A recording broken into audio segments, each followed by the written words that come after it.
राधे, जय श्री कृष्णा। आप सभी भक्तों का आज की कथा में हार्दिक स्वागत है। भगवान श्री हरि विष्णु और माँ लक्ष्मी की कृपा सदैव आप पर और आपके समस्त परिवार पर बनी रहे। दोस्तों, आज आप सुनने वाले हैं माघ मास की कथा का 25वां अध्याय, जिसमें आजकल आप सुन रहे हैं पद्म पुराण की कथा। भगवान श्री हरि विष्णु का ध्यान करके आज की पावन कथा का प्रारंभ करते हैं। भीष्म जी ने पूछा कि हे ब्राह्मण, सुना जाता है कि पूर्व काल में बहुत से राजा इस पृथ्वी का उपभोग कर चुके हैं। पृथ्वी के संबंध से ही राजाओं को पार्थिव या फिर पृथ्वीपति कहते हैं, परंतु इस भूमि की जो पृथ्वी संज्ञा है वह किसके संबंध से हुई है और भूमि को यह पारिभाषिक संज्ञा किस लिए दी गई है, अथवा उसका गौ नाम भी क्यों पड़ा, यह मुझे बताइए। पुलसन के वंश में एक अंग नाम के प्रजापति थे। उन्होंने मृत्यु की कन्या सुनीता के साथ विवाह किया था। सुनीता का मुख बड़ा कुरूप था। उससे वेद नामक पुत्र हुआ, जो कि सदा अधर्म में ही लगा रहता था। वह लोगों की बुराई करता था और पराई स्त्रियों को हड़प लेता था। एक दिन महर्षियों ने उसकी भलाई और जगत के उपकार के लिए उससे बहुत कुछ समझाया बुझाया, परंतु उसका अंतःकरण अशुद्ध होने के कारण उसने उनकी बात नहीं मानी और प्रजा को अभयदान नहीं दिया। तब ऋषियों ने श्राप देकर उसे मार डाला। फिर अराजकता के भय से पीड़ित होकर पाप रहित ब्राह्मणों ने वेन के शरीर का बलपूर्वक मंथन किया। अब मंथन करने पर उसके शरीर से पहले तो मलेच्छ जातियां उत्पन्न हुई, जिनका रंग काले अंजन के समान था। तत्पश्चात उसके दाहिने हाथ में एक दिव्य तेजोमय शरीरधारी धर्मात्मा पुरुष का प्रादुर्भाव हुआ, जो धनुष बाण और गदा धारण किए हुए थे तथा रत्नम, कवच एवं अंगद आदि आभूषणों से विभूषित थे। वे पृथु नाम से प्रसिद्ध हुए। उनके रूप में साक्षात भगवान श्री हरि विष्णु अवतरित हुए थे। ब्राह्मणों ने उन्हें राज्य पर अभिषेचित किया। राजा होने पर उन्होंने देखा कि इस भूतल से धर्म तो उठ ही गया है, ना कहीं स्वाध्याय होता है, नव सत्कार अर्थात यज्ञ इत्यादि। तब वे क्रोध करके अपने बाणों से पृथ्वी को विदीर्ण कर डालने के लिए उद्यत हो गए। अब यह देखकर पृथ्वी गौ का रूप धारण करके भाग खड़ी हुई। उसे भागते देखकर पृथु ने भी उसका पीछा किया। तब वह एक स्थान पर खड़ी होकर बोली कि हे राजन, मेरे लिए क्या आज्ञा होती है। पृथु ने कहा कि हे सुव्रत, इस संपूर्ण चराचर जगत के लिए जो अविष्ट वस्तु है उसे शीघ्र प्रस्तुत करो। पृथ्वी ने बहुत अच्छा कहकर स्वीकृत दे दी। तब राजा ने स्वयंभू मनु को बछड़ा बनाकर अपने हाथ में पृथ्वी का दूध दुहा और वही दूध अन्न हुआ, जिससे कि सारी प्रजा जीवन धारण करती है। तत्पश्चात ऋषियों ने भी भूमि रूपणी गौ का दोहन किया। उस समय चंद्रमा ही बछड़ा बने थे और दुहने वाले थे। वनस्पति दुग्ध का पात्र था, वेद और तपस्या ही दूध थी। फिर देवताओं ने भी वसुधा को दुहा और उस समय मित्र देवता दोख हुए। इंद्र बछड़ा बने तथा ओज और बल ही दूध के रूप में प्रकट हुआ। देवताओं का दोहन पात्र स्वर्ण का था और पितरों का चांदी का। पितरों की ओर से अंतक ने दुहने का काम किया। यमराज बछड़ा बने और स्वदा ही दूध के रूप में प्रकट हुई। नाग ने तुम्बी को पात्र बनाया और तक्षक को बछड़ा। धृतराष्ट्र नामक नाग ने दोग बनाकर विष रूपी दुख का दोहन किया। असुरों ने लोहे के बर्तन में इस पृथ्वी से माया रूप दूध दुहा। उस समय प्रहलाद कुमार विरोचन बछड़ा बने थे और त्रिमूर्ति ने धोने का काम किया था। यक्ष अंतर्ध्यान होने की विद्या प्राप्त करना चाहते थे, इसीलिए उन्होंने कुबेर को बछड़ा बनाकर कच्चे बर्तन में उस अंतर्ध्यान विद्या को ही वशुता से दूध के रूप में दुहा। गंधर्व और अप्सराओं ने चित्ररथ को बछड़ा बनाकर कमल के पत्ते में पृथ्वी से सुगंध का दोहन किया। उनकी ओर से अथर्व वेद के रुचि ने दूध दुहने का काम किया था। इस प्रकार दूसरे लोगों ने भी अपनी अपनी रुचि के अनुसार पृथ्वी से आयु, धन और सुख का दोहन किया। राजा पृथु के शासन काल में कोई भी मनुष्य ना दरिद्र था, ना रोगी, ना निर्धन, ना पापी तथा ना कोई उपद्रव था और ना ही कोई पीड़ा। सब सदा प्रसन्न रहते थे और किसी को दुख या फिर शोक नहीं था। महाबली पृथु ने लोगों के हित की इच्छा से अपने धनुष की नोक से बड़े बड़े पर्वतों को उखाड़कर हटा दिया और पृथ्वी को समतल बना दिया। पृथु के राज्य में गांव बसाने या किले बनवाने की आवश्यकता नहीं थी। किसी को शस्त्र धारण करने का भी कोई प्रयोजन नहीं था। मनुष्यों को विनाश एवं वैषम्य का दुख देखना पड़ता था। अर्थशास्त्र में किसी का आदर नहीं था। सब लोग धर्म में ही संलग्न रहते थे।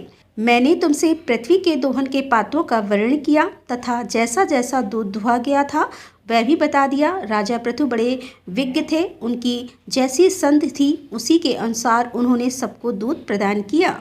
यह प्रसंग यज्ञ और श्राद्ध सभी अवसरों पर सुनाने के योग्य है। इससे मैंने तुम्हें सुना दिया है। यह भूमि धर्मात्मा पृथु की कन्या मानी गई है और इसी से विद्वान पुरुष पृथ्वी पर रहकर इसकी स्तुति करते हैं। भीष्म जी ने कहा कि हे ब्राह्मण, आप तो तत्व के ज्ञाता हैं। अब क्रमशः सूर्यवंश और चंद्रवंश का पूरा पूरा एक स्वार्थ वर्णन कीजिए। पुलस्त जी ने कहा कि हे राजन, पूर्व काल में कश्यप जी से अदिति के गर्भ से विवस्वान नामक पुत्र हुए। विवस्वान की 3 स्त्रियां थी, संज्ञा, रागी और प्रभा। रागी ने रैवत नामक पुत्र उत्पन्न किया। प्रभा से प्रभात की उत्पत्ति हुई। संज्ञा, जो कि विश्वकर्मा की पुत्री थी, उसने वैवस्वता मनु को जन्म दिया और कुछ काल के पश्चात संज्ञा के गर्भ से यम और यमुना नामक 2 जुड़वा बच्चे पैदा हुए। तदंतर वह विवस्वान अर्थात सूर्य के तेजोमय स्वरूप को न सह सकी, अतः उसने अपने शरीर से अपने ही समान रूप वाली एक नारी को प्रकट किया। उसका नाम छाया हुआ। छाया सामने खड़ी होकर बोली कि हे देवी, मेरे लिए क्या आज्ञा है।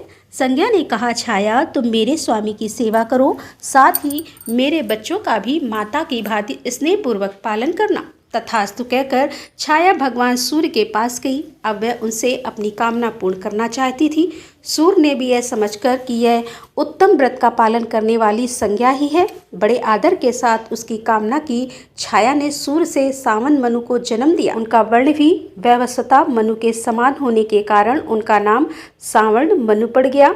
तत्पश्चात भगवान भास्कर ने छाया के गर्भ से क्रमशः सनेर नामक पुत्र तथा तप्ती और विष्टि नाम की कन्याओं को जन्म दिया। एक समय महायशस्वी यमराज वैराग्य के कारण पुष्कर तीर्थ में गए और वहां फल फैन एवं वायु का आहार करते हुए कठोर तपस्या करने लगे। उन्होंने 100 वर्षों तक तपस्या के द्वारा ब्रह्मा जी की आराधना की।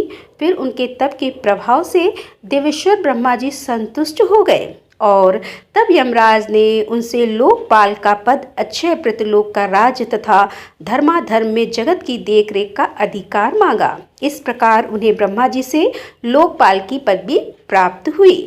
साथ ही उन्हें पृथ्वीलोक का राज्य और धर्माधर्म के निर्णय का अधिकार भी मिल गया। छाया के पुत्र शनेश्वर भी अपने तप के प्रभाव से ग्रहों की समानता को प्राप्त हुए। यमुना और तप्ती, यह दोनों सूर्य कन्याएं नदी हो गई। विष्टि का स्वरूप बड़ा भयंकर था। वह काल रूप से स्थित हुई और वैवस्वता मनु के 10 महाबली पुत्र हुए। उन सब में इल ज्येष्ठ थे। शेष पुत्रों के नाम इस प्रकार हैं: इवाक, कुश, नाव, अरिष्ट, ध्रष्ट, नशत, करुष, महाबली, सारियाती, प्रशक तथा नाभा, यह सभी दिव्य मनुष्य थे। राजा मनु अपने ज्येष्ठ और धर्मात्मा पुत्र के ईल को राज पर अभिषेचित करके स्वयं पुष्कर के तपोवन में तपस्या करने के लिए चले गए। तनद उनकी तपस्या को सफल करने के लिए वरदान ब्रह्मा जी आए और बोले कि हे मनु, तुम्हारा कल्याण हो, तुम अपनी इच्छा के अनुसार वर मांगो। मनु ने कहा कि हे स्वामिन, आपकी कृपा से पृथ्वी के संपूर्ण राजा धर्मपरायण, ऐश्वर्यशाली तथा मेरे अधीन हो। तथास्तु कहकर देवेश्वर ब्रह्मा जी वहीं अंतर्ध्यान हो गए। तदंतर मनु अपनी राजधानी में आकर पूर्वथा रहने लगे। इसके बाद राजा इल अर्थ सिद्धि के लिए इस भूमंडल पर विचरने लगे। वे संपूर्ण द्वीपों में घूम घूम कर वहां के राजाओं को अपने वश में करते थे। एक दिन प्रतापी इल रथ में बैठकर भगवान शंकर के महान उपवन में गए, जो कल्प वृक्ष की लताओं से व्याप्त था एवं श्रवण के नाम से प्रसिद्ध था। उसमें देवादिदेव चंद्रादेव शिव पार्वती जी के साथ क्रीड़ा करते हैं। पूर्व काल में महादेव जी ने उमा के साथ श्रवण के भीतर प्रतिमा पूर्वक यह बात कही थी कि पुरुष नामधारी जो कोई भी जीव हमारे वन में आ जाएगा, वह इस योजन के घेरे में पैर रखते ही स्त्री रूप हो जाएगा। अब राजा इल इस प्रतिज्ञा को नहीं जानते थे, इसीलिए श्रवण में चले गए। वहां पहुंचते ही वे सहसा ही स्त्री हो गए तथा उनका घोड़ा भी उसी समय घोड़ी बन गया। राजा के जो जो पुरुषोचित अंग थे, सभी स्त्री के आकार में परिणित हो गए। अब तो राजा को बड़ा आश्चर्य हुआ। अब वे इला नाम की स्त्री थे। इला उस वन में घूमती हुई सोचने लगी कि मेरे माता पिता और भ्राता कौन है। वह इसी उधेड़ बुन में पड़ी थी। इतने में ही चंद्रमा के पुत्र बुद्ध ने उसे देखा। इला की दृष्टि भी बुद्ध के ऊपर पड़ी। सुंदरी इला का मन बुद्ध के रूप पर मोहित हो गया। उधर बुद्ध भी उसे देखकर काम पीड़ित हो गए और उसकी प्राप्ति के लिए यत्न करने लगे। उस समय बुद्ध ब्रह्मचारी के भेष में थे। वे वन के बाहर पेड़ों के झुरमुट में छिपकर इला को बुलाने लगे। सुंदरी, यह सांझ का समय बिहार की बेला है जो बीती जा रही है। आओ मेरे घर को लीप पोत कर फूलों से सजा दो। इला बोली, हे तपोधन, मैं यह सब कुछ भूल गई। बताओ मैं कौन हूँ, तुम कौन हो और मेरे स्वामी कौन है तथा मेरे कुल का परिचय क्या है। बुद्ध ने कहा, सुंदरी, तुम इला हो और मैं तुम्हें चाहने वाला बुद्ध हूँ। मैं विद्वान हूँ और तेजस्वी कुल में मेरा जन्म हुआ है। मेरे पिता ब्राह्मणों के राजा चंद्रमा हैं। बुद्ध की यह बात सुनकर इला ने उनके घर में प्रवेश किया। वह सब प्रकार के भोगों से संपन्न था और अपने वैभव से इंद्र भवन को मात कर रहा था। वहां रहकर इला बहुत समय तक बुद्ध के साथ वन में ही रमण करती रही। उधर इल के भाई इवाक आदि मनु कुमार अपने राजा की खोज करते हुए उस श्रवण के निकट आ पहुंचे। उन्होंने नाना प्रकार के स्रोत से पार्वती और महादेव जी का स्तवन किया। तब वे दोनों प्रकट होकर बोले कि हे राजकुमारों, मेरी यह प्रतिज्ञा तो टल नहीं सकती, किंतु इस समय एक उपाय हो सकता है। इवाक अश्वमेघ यज्ञ करें और उसका फल हम दोनों को अर्पण कर दे। ऐसा करने से वीरवर इल किम पुरुष हो जाएंगे, इसमें तनिक भी संदेह की बात नहीं है। बहुत अच्छा प्रभु, यह कहकर मनु कुमार लौट गए और फिर इवाक ने अश्वमेघ यज्ञ किया। इससे इला किम पुरुष हो गई। वे 1 महीना पुरुष और 1 महीना स्त्री के रूप में रहने लगे। बुद्ध के भवन में स्त्री रूप में रहने समय इल ने गर्भ धारण किया था। उस गर्भ से उन्होंने अनेकों गुणों से युक्त पुत्र को जन्म दिया। उस पुत्र को उत्पन्न करके बुद्ध स्वर्ग लोक को चले गए। वह प्रदेश इल के नाम पर इलाव वर्ष के नाम से प्रसिद्ध हुआ। चंद्रमा के वंशज तथा चंद्रवंश का विस्तार करने वाले राजा हुए। इस प्रकार इला कुमार पूर्वा चंद्रवंश तथा राजा इवाक सूर्यवंश की वृद्धि करने वाले बताए गए हैं। इल किम पुरुष अवस्था में सदुम भी कहलाते हैं। तदंतर सदुम से 3 पुत्र हुए जो किसी से परास्त होने वाले नहीं थे। उनके नाम उत्कल, गय तथा हरिता स्व थे। हरिताश्व बड़े पराक्रमी थे। उत्कल की राजधानी कला अर्थात उड़ीसा हुई और गय की राजधानी गया मानी गई। इसी प्रकार हरिताश्व को कुरु प्रदेश के साथ ही साथ दक्षिण दिशा का राज्य भी दिया गया। सुदम न अपने पुत्र पूर्वा को प्रतिष्ठान पूर्व अर्थात पैठण के राज्य पर अभिषेचित करके स्वयं दिव्य वर्ष के फलों का उपभोग करने के लिए इला वर्ष में चले गए। जय श्री कृष्णा। आज की कथा का यहीं पर समापन करती हूँ। इसके आगे का वृत्तांत आप कल की कथा में सुनेंगे। उम्मीद करती हूँ कि आज की कथा आपको जरूर पसंद आई हो। दोस्तों, मिलते हैं इसके आगे की कथा लेकर। तब तक के लिए राधे राधे। जय श्री कृष्णा। हर हर महादेव। जय भोलेनाथ।